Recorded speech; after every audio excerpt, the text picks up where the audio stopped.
Hello guys! Hello!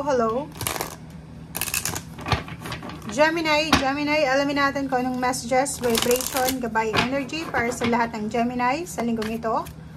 March 18 hanggang 24, 2024 para sa lahat ng Gemini friends natin na nanonood. Pwede itong baka tulong sa'yo or pwede kang makaresonate dito guys. Depende sa kung ano yung lumabas sa baraha. If ever na hindi ito resonated sa'yo, isipin mo na hindi ito para sa'yo, para to sa ibang Gemini. Okay? So, kung ano lang yung resonated sa atin, yun lang yung kailangan nating kunin. Okay. Oy, Gemini. Kung makikita mo ito, etong barahang ito is connected siya dito.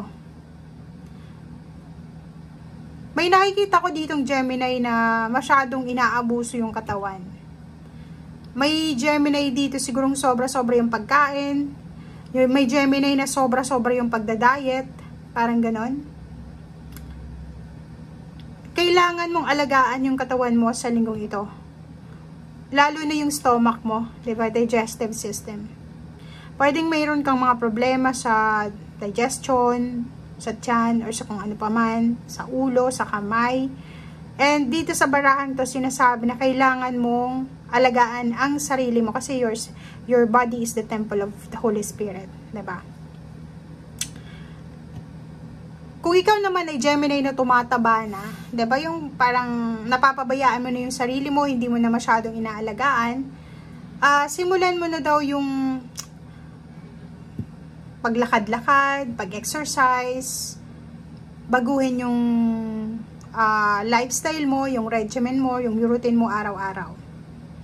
And this week din, sinasabi ng baraha na marami kang mapapanaginipan, maraming mga chances sa araw-araw na ito na 1 week na pwedeng may mga dreams ka, nightmares yung iba, na pwede mong isulat siya and pagdugtong-dugtongin mo kasi may mensahe dyan na gustong iparating sa'yo ang ating universe and ating spiritual helpers, God and the universe. Okay?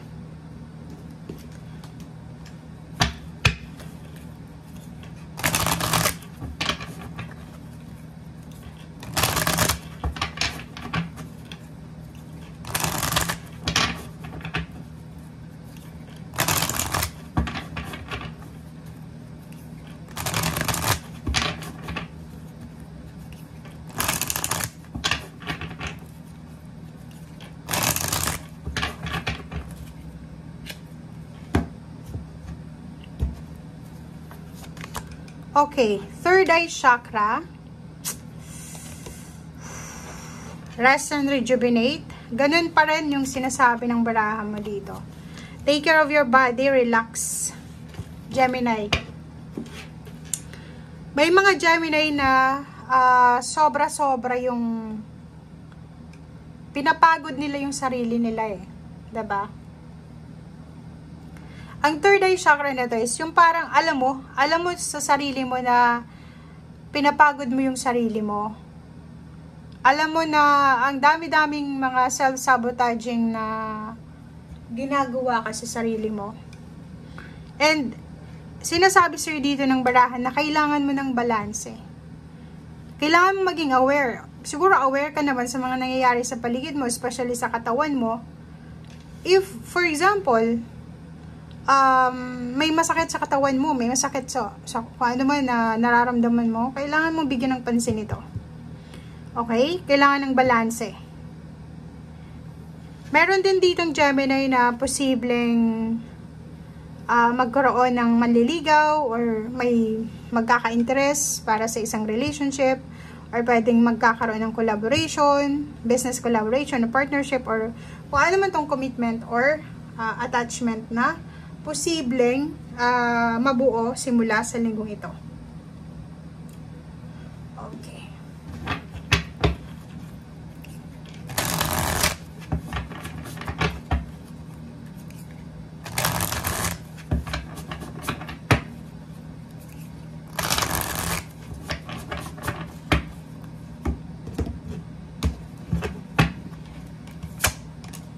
Okay, 5 of discs.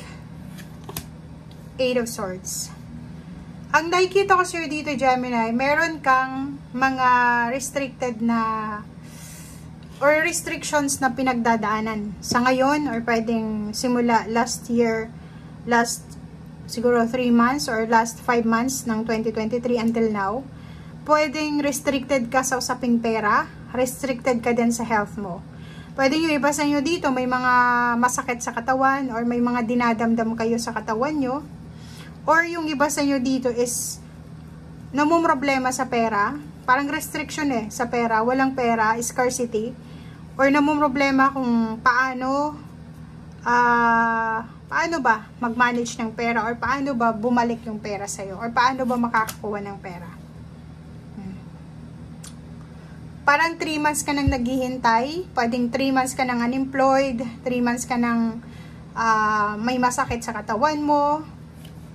'Di ba? So, dito sa barahang to, sinasabi ng Emperor card na it's a first sign energy. Kailangan mong magpakatatag, kailangan mong lakasan ang loob mo. Okay? And, nakikita natin dito, Gemini, na parating na yung endings na kung ano man tong pinagdadaanan mo. Siguro, 3 months from now, makakaalis ka na dyan sa restrictions mo sa pera and then sa health. Posibleng 3 months from now, bakit ba 3 months? March, April, May, June. Okay, pwedeng June. So, it's your birthday. Pwedeng magse-celebrate ka ng iyong birthday sa June.